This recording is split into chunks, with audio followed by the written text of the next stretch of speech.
Morning to all of you. Welcome back to Target Technical Classes. ये management का दूसरा lecture है। First lecture में हम लोग जाने थे कि मैनेजमेंट क्या होता है। उसके बाद ओवरव्यू बिजनेस में हम लोग जाने थे कि बिजनेस क्या होता है और कितने इसके कितने टाइप्स होते हैं, वो टाइप्स क्या क्या है। और उसके बाद हम लोग जाने थे इंजीनियरिंग इंडस्ट्री क्या होता है, इंडस्ट्रियल सेक्टर क्या होता है। सेक्टर हम लोग जान चुके थे क्या होता है। उसके बाद इंडस्ट्रियल सेक्टर के 5 टाइप्स होते हैं। उसमें से पहला टाइप जो है इंजीनियरिंग इंडस्ट्री होता है। हम लोग जानेंगे इस वीडियो में कि इंजीनियरिंग इंडस्ट्री क्या होता है। फर्स्ट ऑफ ऑल इसे रिफ्रेशन देखते हैं हम लोग क्या है। जैसा कि आप लोग देख सकते हैं लिखा हुआ है an industry that focus on producing machine for self use and for use by the other. Industry और industrial sector is called engineering industry. ये क्या है कि ये इंजीनियरिंग इंडस्ट्री ऐसा इंडस्ट्री जहाँ की मशीन मैन्युफैक्चर किया जाता है या तो सेल्फ यूज के लिए या फिर अदर इंडस्ट्री। कोई भी इंडस्ट्री जहाँ हर एक इंडस्ट्री में मशीन की रिक्वायरमेंट होती है, वो मशीन कहाँ से आएगा। वो सारा मशीन किसी भी कोई भी इंडस्ट्री है तो इंडस्ट्री में जो मशीन की रिक्वायरमेंट होती है वो मशीन जो हमारा है वो मशीन आती है हमारे इंजीनियरिंग इंडस्ट्री से। तो इंजीनियरिंग इंडस्ट्री वैसे इंडस्ट्री को कहते हैं जहाँ पे मशीन मैन्युफैक्चर किया जाता है या तो सेल्फ यूज के लिए या फिर अदर इंडस्ट्री के यूज के लिए। उसके बाद इसमें मेन पॉइंट्स क्या है वो देखते देखिए। यहाँ देख पॉइंट्स लिखा जैसे देख सकते हैं आप लोग। The growth of engineering industry is very important for development of economy. और यहाँ लिखा हुआ है कि जो इंजीनियरिंग इंडस्ट्री का जो ग्रोथ है वो बहुत इंपॉर्टेंट है हमारे किसी भी देश या हमारे देश या इंडिया या किसी अदर कंट्री के लिए। ये जो है इंजीनियरिंग इंडस्ट्री का जो ग्रोथ है बहुत इंपॉर्टेंट रोल निभाता है इकोनॉमिक ग्रोथ में। अब जैसे मान लीजिए हमारा इंजीनियरिंग इंडस्ट्री ग्रोथ ही नहीं करेगा तो उसमें मशीन मैन्युफैक्चर नहीं होगी कुछ। अब देखिए कोई भी इंडस्ट्री में जो मशीन लगता है वो काफी हाई टेक्नोलॉजी मशीन की रिक्वायरमेंट होती है। ऑटोमेटिक सारे मशीन होते हैं तो वो कहाँ बनेंगे, इंजीनियरिंग इंडस्ट्री में बनेंगे। वो इंजीनियरिंग इंडस्ट्री में बनेगा तो तभी तो हमें अदर इंडस्ट्री में भेज पाएंगे, तभी तो अदर इंडस्ट्री चलेगी। और अगर हमारा इंजीनियरिंग इंडस्ट्री ग्रोथ ही नहीं करेगा, उसमें मशीन मैन्युफैक्चर ही नहीं होगी, नई टेक्नोलॉजी आएगी ही नहीं, तो फिर कोई मशीन बनेंगे तो फिर हम अदर इंडस्ट्री को मशीन फीड ही नहीं कर पाएंगे। जब अदर इंडस्ट्री को मशीन फीड नहीं करेंगे तो वहाँ कुछ प्रोडक्ट नहीं बनेगा, प्रोडक्ट नहीं बनेगा तो मार्केट में जाएगा नहीं, मार्केट में जाएगा तो मनी हमें आएगा नहीं, तो मनी नहीं आएगा तो ये डायरेक्ट इफेक्ट करेगा हमारे इकोनॉमिक को। लेकिन ऐसे इकोनॉमिक इफेक्ट करेगा तो इसीलिए कहता है कि किसी भी कंट्री के ग्रोथ के इकोनॉमिक ग्रोथ के लिए जो है इंजीनियरिंग इंडस्ट्री का ग्रोथ होना बहुत जरूरी होता है। लेकिन हम जैसे कि हम लोग जानते हैं हमारे देश का तो इंजीनियरिंग इंडस्ट्री उतना काफी अच्छा नहीं है। इसका तो हमारे इंडस्ट्री का इंडिया को जो है वो ऑल ओवर इकोनॉमी जो डिपेंड करता है सर्विस सेंटर पे। सर्विस हम लोग बताए थे सर्विस बिजनेस क्या होता है। तो हमारा जो इंडिया का ऑल ओवर जो है इकोनॉमी वो डिपेंड करता है अभी सर्विस बिजनेस पे। क्योंकि हमारा इंडिया का जो इंजीनियरिंग इंडस्ट्री उतना अच्छा नहीं है, उतना अच्छा ग्रोथ नहीं है। क्योंकि हमें जैसे देखते हैं कोई भी मशीन की हायर टेक्नोलॉजी मशीन की रिक्वायरमेंट होती है तो अदर कंट्री से हमें मंगाना पड़ता है। तो अदर कंट्री से मंगाना पड़ता है तो उसमें तो हमें ज्यादा खर्च भी लगते हैं, सब कुछ लगते हैं। तो इंडस्ट्री में और भी इंडस्ट्री बहुत बड़ी इंडस्ट्री है, बहुत टाइप्स की इंडस्ट्री है। सब इंडस्ट्री में मशीन की रिक्वायरमेंट होती है तो मशीन जो है अदर कंट्री से मंगाना पड़ता है। तो उसके लिए गवर्नमेंट क्या होती है कि गवर्नमेंट जो देखती है हमें इतनी मशीन की रिक्वायरमेंट है तो गवर्नमेंट उसके लिए कुछ स्टेप्स लेती है कि क्या करें कि हमें सहूलियत हो, अदर कंट्री से भी हम मंगाए तो हमें सहूलियत हो। उसके लिए गवर्नमेंट स्टेप उठाती है। वो स्टेप इस वर्ड से दे सकते हैं जैसे कि for the growth of engineering industry the government takes step like foreign direct investment FDI, इसको एफडीआई कहते हैं, and setting up special economic zone. Government जो ये दो टाइप्स के स्टेप उठाती है। पहला जो एफडीआई है, फॉरेन एफडीआई का फुल फॉर्म होता है फॉरेन डायरेक्ट इन्वेस्टमेंट, और दूसरा है एसईजेड स्पेशल इकोनॉमिक जोन। अब हम लोग जानते हैं एफडीआई क्या होता है। एफडीआई एक प्रोसेस है जिसके थ्रू हम किसी भी अदर कंट्री को अलाउ करते हैं अपने कंट्री में प्लांट लगाने के लिए। जैसे कि हमें कोई भी मशीन की रिक्वायरमेंट होगी अदर इंडस्ट्री के लिए तो अब देखिए हमें वहां जाके लाना पड़ेगा या फिर ऑर्डर करना पड़ेगा। ट्रांसपोर्टेशन खर्चा है, बहुत ज्यादा खर्चा पड़ जाता है हमें। तो हम अदर कंट्री के कंपनी जिससे कंपनी से हम इतनी मशीन ले रहे हैं तो उससे हम कहते हैं कि ऐसा कीजिए कि आप जो है जो हमें मशीन वहां से आप भेजते हैं तो ऐसा कीजिए कि आप अपना इंजीनियरिंग इंडस्ट्री यहाँ सेटल कर लीजिए और यहीं हमें मशीन बनाए यहीं दीजिए। इससे आपको भी ज्यादा प्रॉब्लम नहीं होगी, ज्यादा परेशानी नहीं होगी और हमें भी अच्छा रहेगा। और इससे और क्या एडवांटेज होती है जैसे कि हमें अगर इंडिया में लाना है एफडीआई के थ्रू कोई अदर कंट्री से मंगाते हैं, हम किसी कंपनी को इंजीनियरिंग इंडस्ट्री लगवाते हैं तो हमारे बहुत सारा फायदा होता है। जैसे कि मान लीजिए अब कोई अदर कंट्री आएगी तो वो जो हमारे इंडिया में इंडस्ट्री लगाएगी तो लेबर की रिक्वायरमेंट होगी तो उतना सारा लेबर अपने कंट्री से लाएगा नहीं। तो यहाँ लेबर की रिक्वायरमेंट होगी या फिर कोई भी एम्प्लॉय की रिक्वायरमेंट होगी तो वो लाएगा भी तो कुछ हायर टेक्निक एम्प्लॉय वो हायर करेगा अपने यहाँ से, बाकी जो रिक्वायरमेंट होगी उसको एम्प्लॉय की वो यहीं से हायर करेगा। तो इससे हमारे एम्प्लॉयमेंट बढ़ेगी, इससे हमारे देश की एक एडवांटेज है। और दूसरा एडवांटेज है कि वहाँ से लाने का ट्रांसपोर्टेशन खर्चा सब हमें कुछ नहीं लगेगा हमें, और जब रिक्वायरमेंट होगी तब हमें मिल जाएगी। उसके लिए गवर्नमेंट वही एफडीआई यूज करती है, एफडीआई स्टेप चलाती है, फॉरेन डायरेक्ट इन्वेस्टमेंट कहलाती है।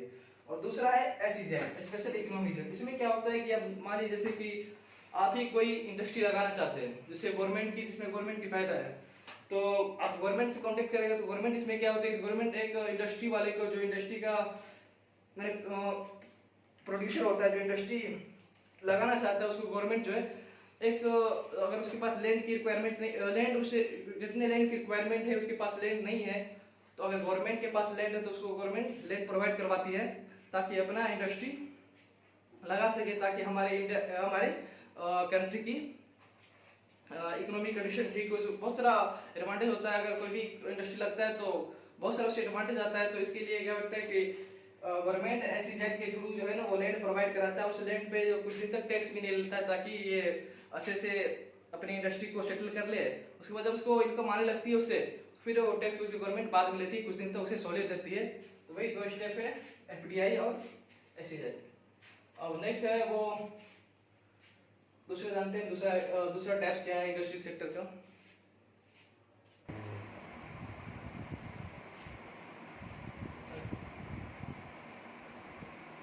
सेकेंड है प्रोसेस इंडस्ट्री। अब हम लोग देखते हैं प्रोसेस इंडस्ट्री क्या होता है। जैसे देख सकते हैं यहाँ पे लिखा डेफिनेशन देखिए यहाँ पे, an industry that is involved in processing of raw material and convert them into product using a fixed process that is called process industry। Process industry ऐसा इंडस्ट्री है जहाँ की किसी भी एक रॉ मटेरियल को एक फिक्स्ड प्रोसेस करके उसको प्रोडक्ट में कन्वर्ट किया जाता है। कुछ भी रॉ मटेरियल से कुछ भी प्रोडक्ट बनाना है, जैसे कि बिस्किट ही मान लीजिए, कुछ जो प्रोडक्ट है उसको बनाना है, तो उसके लिए जो रॉ मटेरियल रिक्वायरमेंट होती है, रॉ मटेरियल से बिस्किट बनाते हैं, उसको एक फिक्स्ड प्रोसेस के साथ एक फिक्स प्रोसेस पे किया जाता है। उस फिक्स प्रोसेस कंप्लीट करके उसे प्रोडक्ट में कन्वर्ट किया जाता है। तो वही एक प्रोसेस इंडस्ट्री ऐसा इंडस्ट्री है जहाँ पे एक किसी भी रॉ मटेरियल को फिक्स प्रोसेस के साथ उसको फिक्स प्रोसेस साथ करके उसको प्रोडक्ट में कन्वर्ट किया जाता है। और देखिए क्या है कि और ये जो ऐसा इंडस्ट्री होता है जिसमें जिसकी रिक्वायरमेंट जो है हमें काफ़ी ज़्यादा होती है, ऐसे प्रोडक्ट रिक्वायरमेंट हमें काफ़ी ज़्यादा होती है, और ये इंडस्ट्री कंटिन्यूसली काफ़ी लार्ज अमाउंट में जो है प्रोडक्शन करती है। जैसे कि इसका एग्जांपल देख लीजिए, कॉमन एग्जाम्पल इससे क्या होता है, कॉमन एग्जाम्पल जैसे प्रोसेस इंडस्ट्री का सीमेंट प्लांट, शुगर इंडस्ट्री या फिर पेपर इंडस्ट्री, ये सब की रिक्वायरमेंट हमें काफ़ी ज़्यादा होती है, और ये डेली हमें रिक्वायरमेंट की। और ये इंडस्ट्री है जो ये प्रोसेस इंडस्ट्री है वो काफ़ी लार्ज अमाउंट पे और कंटिन्यूसली इसकी प्रोडक्शन करती है। उसके बाद हम थर्ड देखते हैं कि थर्ड क्या होता है। तीसरा जो है टेक्सटाइल इंडस्ट्री। इसमें देखिए हमने कुछ ज़्यादा उतना प्रिपरेशन सब नहीं लिखा है इसका, बस जो मेन पॉइंट्स है वही लिखा है, जो जानना है हमें, जो इम्पोर्टेंट वही लिखा है। और किसी को अगर फुल नोट्स चाहिए, पूरा डिटेल्स में चाहिए, तो कमेंट सेक्शन में कमेंट कर सकते हैं, प्रोवाइड करवा देंगे। या फिर कुछ भी डॉट्स हो जो हमने स्टडी कर जो पढ़ाया उसके रिलेटेड कुछ भी डॉट्स हो तो कमेंट सेक्शन में पूछ सकते हैं। तो आप जानते हैं टेक्सटाइल इंडस्ट्री क्या है। टेक्सटाइल इंडस्ट्री ऐसा इंडस्ट्री है, टेक्सटाइल मतलब समझिए कपड़ा, क्लॉथ्स।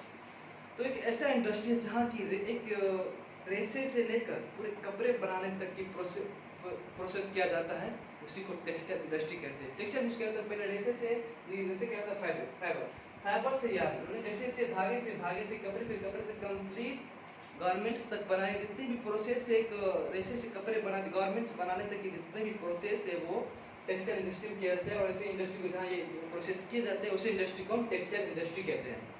यहाँ देख सकते हैं, यहाँ हमने रोबाइज में लिख दिया fibre to yarn to fabric, fabric to textile, textile to clothes. और ये क्या है कि textile industry is a major contribution of water pollution.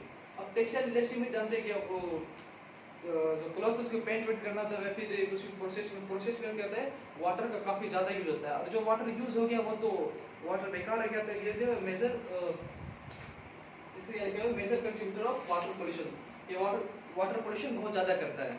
और दूसरा इसका पॉइंट क्या है, next point, textile industry also harm the environment due to excess use of chemical and और क्या होता है टेक्सटाइल इंडस्ट्री में है कि कपड़े में जो प्रोसेस में जो लगते हैं वो केमिकल की काफ़ी ज़्यादा मात्रा में यूज होती है, जिसकी वजह से ये जो है ना इन्वायरमेंट को भी हार्म करता है। बस ये इसमें इम्पोर्टेंट पॉइंट है। और हम लोग जानते हैं कि इसमें फिर चौथा क्या है उसको जानते हैं, कुछ ज़्यादा नहीं, बस नॉर्मली जानना है सबको क्या होता है बस। चौथा हमारा केमिकल इंडस्ट्री। केमिकल इंडस्ट्री क्या होता है इस चीज़ को जानते हैं हम लोग। तो यहाँ जैसे लिखा हुआ है, chemical industry are involve in manufacturing of different chemical along with their derivatives. Chemical industry में क्या होता है, डिफरेंट टाइप की केमिकल की रिक्वायरमेंट भी बहुत टाइप से केमिकल होती है, तो उसकी रिक्वायरमेंट होती है, अकॉर्डिंग टू रिक्वायरमेंट बहुत टाइप्स के केमिकल होते हैं। तो जितने टाइप्स के केमिकल होते हैं वो केमिकल इंडस्ट्री में बनाए जाते हैं अकॉर्डिंग टू रिक्वायरमेंट के अकॉर्डिंग। ठीक, उसके मेन पॉइंट जो है, the main source of raw material of chemical industry are fossil fuel like petroleum, coal, natural gas and minerals like limestone and gypsum.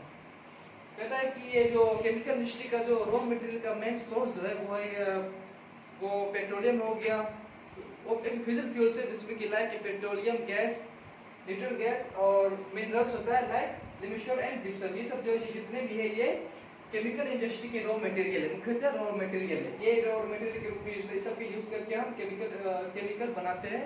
इस रॉ मटेरियल को हम chemical में different types के chemical में convert करते हैं अकॉर्डिंग टू रिक्वायरमेंट। तो simple है कि केमिकल इंडस्ट्री वैसा इंडस्ट्री है जहाँ की डिफरेंट टाइप के केमिकल बनाए जाते हैं अकॉर्डिंग टू रिक्वायरमेंट। और पांचवा हमारा है एग्रो इंडस्ट्री। एग्रो इंडस्ट्री क्या है? Agro industry are those industry which add value of agriculture product processing it. Agro industry ऐसा इंडस्ट्री है जहाँ की एग्रीकल्चर से जो भी हमारा आता है, जो भी है टमाटर जो भी है, कुछ भी है जो हमारा एग्रो से आता है, खेती से आता है, उसको हम यूज करके प्रोडक्ट जो बनाते हैं, वैसे मतलब कि उसको यूज करके जो उसको as a raw material use करके, जो भी हमारा एग्रीकल्चर से जो खेती से आता है उसको हम as a raw material use करके जो भी प्रोडक्ट बनाते हैं, और जहाँ बनाते हैं उसको हम एग्रो इंडस्ट्री कहते हैं। जहाँ ये सब प्रोडक्ट बनाया जाता है खेती से आए हुए, आलू या टमाटर कुछ भी, जैसे चिप्स बनते हैं या फिर टमाटर सॉस बनते हैं, जो भी एग्रो से आए हुए रॉ मटेरियल का यूज करके हम प्रोडक्ट बनाते हैं उसको हम एग्रो इंडस्ट्री कहते हैं। और एग्रो इंडस्ट्री क्या है, ये कि ये रूरल एरिया में जो है ना बेस्ट एक इंडस्ट्री है जो कि इकोनॉमी को डेवलप करता है, रूरल एरिया के इकोनॉमी को डेवलप करता है। और क्या जैसे यहाँ लिखा हुआ जैसे बोलते हैं, it's major source of employment in rural area. और ये रूरल एरिया में एक बहुत बड़ा सोर्स है एम्प्लॉयमेंट का।